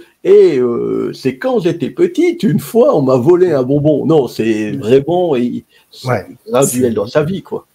Tout à fait. Ouais, non, c'est pour ça qu'il vraiment, il est bien fait. Et c'est vrai que, voilà, soit pour un adulte, je comprends, mais on peut pas laisser lire ça à des enfants. c'est pas possible. Mais très souvent, les comics de plus en plus, les mettre dans les mains des jeunes, de l'enfant. Ah, c'est compliqué, hein. On va peut-être attendre un petit peu quand même. Hein, ouais. On est loin des comics des années 80. Hein. Avant les années 80, quoi. Ouais, c'est ça. Et encore, même début des années 80, il y avait quand même des trucs qui se passaient, mais c'est vrai que finalement, on a quand même toujours eu finalement même si on peut dire ouais ils étaient bariolés, etc., les super-héros, il y a quand même eu toujours des thèmes sous-jacents un peu plus matures que ce qui paraît, hein. Moi je trouve la bascule aussi qui est intéressante que j'ai ressentie, c'est sur l'omnibus de Miller, où il y a un début là qui fait très très comique, un peu daté, un peu lourd à lire, sur quelques issues, là je dirais grand maximum une dizaine, et puis quand Miller arrive au scénario, tout d'un coup tu sens la bascule vraiment sur ce truc-là. Je me demande si je vais le ressentir, parce que j'ai beaucoup de mal, le Fantastic Four de Byrne, le volume 1, que j'ai acheté vraiment d'occasion, et je comptais pas acheter le 2, et là pareil, j'ai trouvé à 50 balles, frais de port compris, à la place de 90. J'ai dit allez, je le fais, parce que de voir si il y a cette bascule. Si à un moment donné, il y a une bascule. Mais ouais, peut-être. Je les ai pas cette bascule-là, j'ai l'impression 80 à un moment donné, clac, on passe dans du sérieux. Ah bah de toute façon, les années 80, avec Dark Knight Returns, avec Year One, avec Born Again, Watchmen, tout ça conduit d'une certaine manière, ça fait une vraie rupture, quoi. Je pense qu'il y a vraiment un après. Où là, on dit à bodybuilder. Ouais, c'est ça. Avec les gros flingues. Ils sont en bikini et puis hop. Ouais, c'est ça, courtement vêtu. Ouais. Puis, Ouais. On a vraiment pris deux choses différentes. Hein. Moi, j'ai pris du bam boum, la bagarre, le scénario, on s'envoie les steaks, et puis toi, tu. Ah, et toi, il violon, y a quand même presque 30 ans d'écart entre les deux, quoi. Ouais. Ouais. Et ouais. Et pourtant, on apprécie l'un et l'autre. C'est ça qui est fort. Alors, Read Club, avant de clôturer cette émission, est-ce que tu as quelques actualités? On va arriver dans les vacances belges, donc ce sera du 3 critères, une lecture. Donc allez-y, bombardez en critères, qu'on s'amuse à ça, à la limite, hein, à ce moment-là. Mais d'ici là, il y aura sûrement on m'a offert Arcadia. À mon avis, ça, je vais me le lire. Je suis en train de terminer le Thor, donc est-ce que je ferai une grosse review, est-ce que je cracherai encore mon venin sur Love and Thunder tout en tu peux. C'est tellement rien à voir que... J'ai plein de petites choses. Est-ce que je vais continuer à encenser mon petit Daredevil là, qui se termine, même si je comprends bien que la deuxième partie est un peu moins plus. Voilà. Est-ce que je vais refaire du Gardien de la Galaxie? J'ai du Reborn. Mais alors, je ne sais pas. D'ici la sortie, peut-être ce qui risque d'arriver, parce que comme il n'y avait pas d'omnibus qui m'intéressait, je me suis fait le Silver Surfer ici. Tu vois, la surpris en feuilletant, je suis dire que c'était le gars qui avait dessiné X-Static. C'est pour ça que c'est tellement particulier dans le trait. Et en même temps, alors j'ai plus le titre, je me suis pris le format noir et blanc là. va sortir de Silver Surfer, là. Ouais. Qui au final, après avoir mis le prix, je me suis rendu compte qu'en fait, il va faire une histoire comme 40, 60 pages, un truc dans le genre. Ouais. Mais je trouve, en voyant les quelques planches diffusées par Panini, à mon avis, ça vient des couleurs du Silver Surfer, où je trouve que c'est une belle claque, quoi. Ça a l'air de claquer. Donc, à mon avis, il va y avoir une petite V. Je vais clôturer Thor, je vais me lancer dans Silver Surfer et à mon avis, sur cette semaine-là où ça va apparaître, il y aura sûrement ma découverte du Silver Surfer, que c'est un personnage que je ne connais pas plus que ça. C'est passage à gauche, à droite, mais lui, en tant que personnage central, c'est comme quelque chose que je ne connais pas. Et c'est d'ailleurs pour ça que j'adore moi les omnibus. Ça m'a permis de découvrir les 4 Fantastiques plus en profondeur vraiment, où c'était pour moi des personnages qui arrivaient dans des events. Et donc, pareil finalement, un peu plus avec Daredevil aussi, ça me permet d'avoir en un tome quelque chose. Tu lis un omnibus de Thor, je pense que tu peux dire, ouais, je connais maintenant Thor quand tu quand tu as lu le... Je crois que Jason Aaron, il est resté 8 ans sur le titre. Ouais. Mine de rien... Ouais, mais voilà, c'est donc à mon avis, il va y avoir du Silver Surfer qui va arriver. Et d'ailleurs, moi sur du noir et blanc, je vais rarement sur du noir et blanc. Je l'ai fait pour un tome de Witcher qui est sorti chez iComics, parce que je trouvais que la couleur rabaissait la qualité du titre. Je le trouve plus beau en noir et blanc, mais il y en a très peu. Moi, je me jette pas sur les Batman en noir et blanc.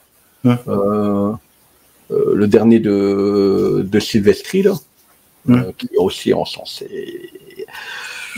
Moi, je trouve qu'en scénario, si on déglague là, Todd McFarlane, on peut le déglaguer sur le scénario de l'autre côté. Hein. Je préférais le voir sur la continuité, mais ce n'est pas la folie intégrale. Hein. Et on me dit, ouais, il faut l'acheter en noir et blanc parce que les couleurs sont bof. Bah alors, gars, il fallait pas lui demander de mettre des couleurs. Hein. Les couleurs font partie du jeu. Donc, il y a vraiment, quand ça me dérange sur The Witcher, ça me dérangeait clairement. Je dis, ah non, sinon je l'aurais pas acheté en couleur, clairement. Et là, du coup, c'est que j'ai trouvé ça vachement beau. Et à mon avis, parce que comme le surfeur, il est blanc. Ouais, et puis Claudio Castellini, il a quand même un style. Ouais. Ça passe. Bon style, cet italien là, il a pas beaucoup fait de comics, mais les rares qu'il a fait étaient toujours top. Là, c'est avec Marini aussi. Hein. Marini et son Joker, son Batman là. Il était quand même vachement classe aussi. Hein. Mais sinon, très très rarement quoi. Je pourrais les compter. Je pourrais compter sur les doigts d'une main les versions noir et blanche que j'ai. Si, quand tu me les mets dans le vol, là, au Batman Spawn, là. Quand tu les subis dans le Batman Spawn, c'est ça? Ouais, c'est ça. Après aussi, quand on voit qu'on a rajouté une version, là, on peut se faire la plus sympa, dans la version 94, hein, 95, 94. Où finalement, l'histoire la plus sympa dans les 3, c'est celle de Miller et de Todd McFarlane, mais parce que les deux ont manipulé le personnage déjà. Ils connaissent déjà le personnage, que les gars qui sont chez Marvel, qui font leur version, en fait, ils connaissent pas. Ils connaissent à peine Batman, mais ils sont pas champions chez Batman. Et on nous recolle la noir et blanc, mais pas de Miller et de Todd McFarlane, de l'autre bande de branquignoles. Et puis derrière, l'autre côté, on nous sort 2 fois, 3 fois la même histoire, qui est pas dingue pour le coup. Heureusement qu'on a Capullo qui fait des merveilles, quoi. Je suis pas fan de ça aussi, d'avoir 3 fois la même histoire, couleur crayonnée, noir et blanc. Alors tu fais une version avec les 3, une version classique où tu la mets à 17-18 balles, et puis tu mets une version avec les crayonnés plus cher, une petite version collector. Je sais qu'ils ont fait la même chose pour les Tortues Ninja là chez Vestron, où ils ont fait le film. Je l'ai pas pris. Pareil non plus, je l'ai pas pris. Je me suis dit autant tu vois, moi j'étais intéressé par la noir et blanc parce que ça reprend les classiques. Ouais. Mais la couleur, j'ai vu que c'était pas mal. La noir et blanc, pourquoi pas. Mais après, il y a les vieux crayonnés. Je me suis dit attends. C'est ça. Et moi l'inverse hein, aussi. Du noir et blanc, par exemple. ils reviendraient faire les Tortues Ninja classiques colorisées, les Walking Dead colorisés, les Sin City colorisés, ça ne m'intéresse pas, quoi. Vraiment. C'était en noir et blanc, c'est en noir et blanc, et puis point barre, quoi. Moi, les trucs recolorisés, mais c'est dans les mangas, les pages colorisées, mais ton rose pastel, ton rouge pastel, ton bleu pastel, non mais garde-les, quoi. Garde-les pour tes gamins, ça va leur faire plaisir, quoi. Mais ouais, non, mais c'est vrai que des fois, en fait, le problème, c'est pas qu'il y ait les 3 versions, c'est que tu payes un prix quand même assez élevé en fonction du nombre de pages, et tu dis, ouais, bah non, en fait, j'ai pas envie de payer. Et je revois sur le Daredevil, Marvel Knight, l'omnibus, où il y a quand même beaucoup d'à côté sur ce volume-là pour arriver à en faire un omnibus. Ouais, le tollé, etc. Mais tu dis, mais les gars, on a payé 20 balles pour 20 pages. C'est ça. c'est exactement ça pour certaines choses un peu compliquées. Mais bon. Enfin voilà. On était quand même parti juste sur quelle était l'actualité. Quelle était ton actualité? Mais on digresse, on a l'habitude. On digresse, tout ça. Et on est qu'à 1h36, ça va, c'est correct. Esco, si tu regardes ce live, tu vois, quand on n'est pas là, spécial dédicace à Esco. On va aller l'essentiel, quoi. C'est clair. Alors, en tout cas, Rick Club, je te remercie vraiment d'être venu, de nous avoir partagé ton parcours, tes lectures et digressé sur la version noir et blanc de Spawn Batman. je te mettrai bien sûr les liens en description. Voilà, pour que ceux qui vont sur cette vidéo, regardent ta chaîne qui vaut le coup, où il y a effectivement plein de petites choses, comme tu as pu le dire au début, des formats qui sont assez calibrés en fonction des saisons, avec l'été en short, les vacances en short, etc. Et puis, comme tu l'as dit, cadencé par la vidéo achat au début de mois, puis après les lectures au fur et à mesure. Voilà. Donc, merci encore une fois d'être venu. N'hésitez pas à vous abonner à la chaîne de Red Club. Ça fait toujours plaisir. C'est gratuit. En plus, profitez. Il y a de moins en moins de choses gratuites. Ça, c'est gratuit. Donc, n'hésitez pas. Poussez, abonnez-vous, commentez. Ça aussi, ça coûte pas bien cher. Et il n'y aura jamais de pub. Je vous le promets. Je vais ressortir ça dans quelques années. Pourri, là, il avait promis. De toute façon, même si tu veux pas de pub, YouTube en met. Donc, de toute façon, tu contrôles pas. En tout cas, merci et je vous dis à une prochaine. Ciao, ciao. Ciao, ciao. Nous ne sommes pas trop vieux pour